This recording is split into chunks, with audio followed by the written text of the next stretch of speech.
vamos falar do assassinato de Cristal Beslanović. Na manhã de 16 de dezembro de 1995, um fazendeiro e seu filho estavam caçando no condado de Vazat, Utah, quando se depararam com o corpo de uma jovem. Ela estava nua e coberta de sangue, deitada em cima das grandes rochas que cercam as margens do rio Provo. O fazendeiro ligou para o departamento do xerife do condado de Vazat e os investigadores foram até o local. Quando o detetive Todd Bonner chegou, ele observou que o rosto e o crânio da mulher pareciam ter sido esmagados, possivelmente por uma das pedras ensanguentadas encontradas perto de seu corpo. Os técnicos da cena do crime coletaram várias pedras para o caso de uma delas ser a arma do crime. Eles também encontraram um único par de meias bem dobradas nas proximidades. Mas, além disso, não havia nenhuma outra evidência física no local e nenhuma indicação clara de quem era essa jovem e como ela acabou morta. Uma autópsia revelou que a causa da morte foi um trauma contundente. Provavelmente ela tenha sido morta aproximadamente 10 a 12 horas antes de seu corpo ser encontrado, colocando a hora de sua morte por volta das 21 horas da sexta-feira, 15 de dezembro. Os investigadores agora precisavam saber a identidade da vítima.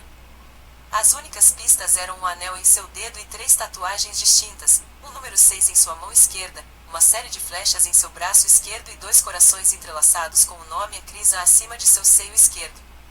A polícia decidiu divulgar esboços das tatuagens para os meios de comunicação locais na esperança de que alguém pudesse dizer quem era ela. Enquanto isso, um jovem chamado Chris estava procurando por sua namorada. Preocupado, Chris começou a bater nas portas do motel e caminhou até o Circle K para ver se ela ainda estava naquela área, uma vez que a mesma relatou para ele que iria para lá e já retornava. Embora estivesse preocupado com a namorada, Chris hesitou em chamar a polícia. De acordo com ele, estava tentando protegê-la, uma vez que ela não era de maior. Entretanto, após ver no noticiário os esboços das tatuagens que a polícia publicou, imediatamente contatou a polícia e disse a eles que sua namorada.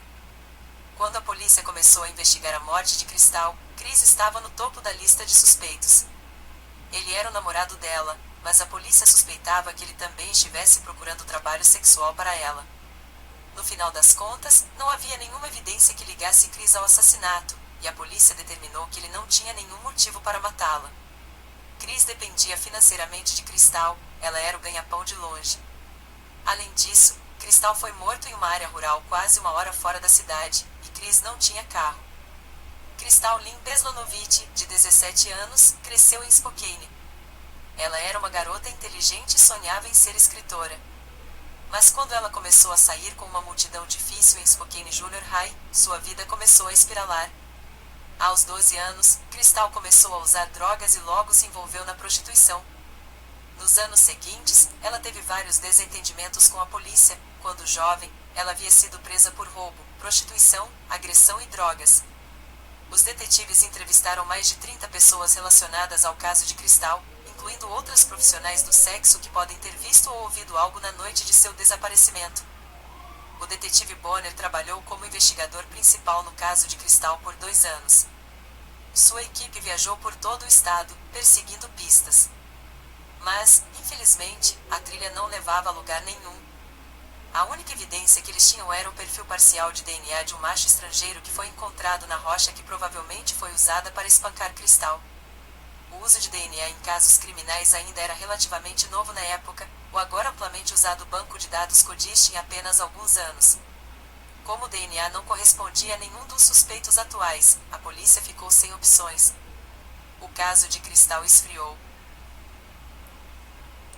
O caso ficou estagnado até 2013, pois mesmo com as análises laboratoriais dando possibilidade de extrair DNA das células epiteliais presentes na arma do crime ainda não havia material suficiente para traçar o perfil de DNA, foi aí que os investigadores resolveram testar um novo método de vácuo úmido chamado MVAC. Este dispositivo pode capturar muito mais material de DNA do que outros métodos, principalmente em superfícies ásperas, como pedras, tijolos e concreto.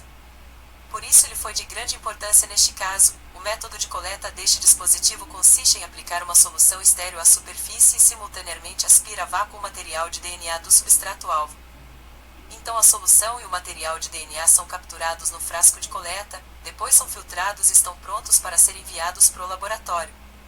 Após essa coleta foi possível traçar o DNA contido na pedra e detectaram que ele constava no banco de dados CODIS e assim conseguiram a identificação do assassino, Michael Joseph Simpson, um ex-presidiário.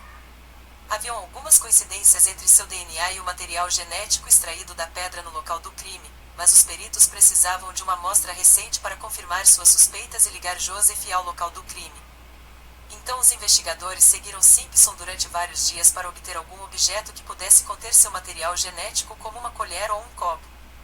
Até que um dia em uma tabacaria, o suspeito atirou uma bituca de cigarro na rua. Foi o suficiente para coletar o DNA e comparar as duas amostras, comprovando assim a presença dele no local do crime.